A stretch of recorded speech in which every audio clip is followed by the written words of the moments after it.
Welcome to icon Ganesh sir official YouTube channel. ఈ రోజు question of the day. అతి తక్కువ కాలంలో జరిగిన భారత జాతీయ కాంగ్రెస్ సమావేశం ఇది 1912, 13, 16.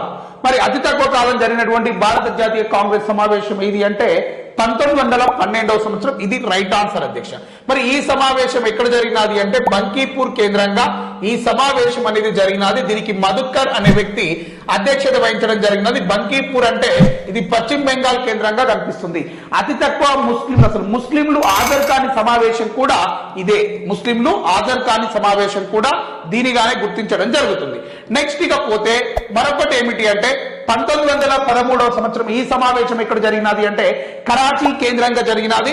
మరి దీనికి నవాబ్ అహ్మద్ అలీ అనేవారు అధ్యక్షత వహించడం జరిగినది. ఎవరు అంటామండి? నవాబ్ అహ్మద్ అలీ. 1916 అంబికా చరణ్ మజుందార్, 1915 సత్యేంద్ర ప్రసాద్ గారు అధ్యక్షత వహించినారు.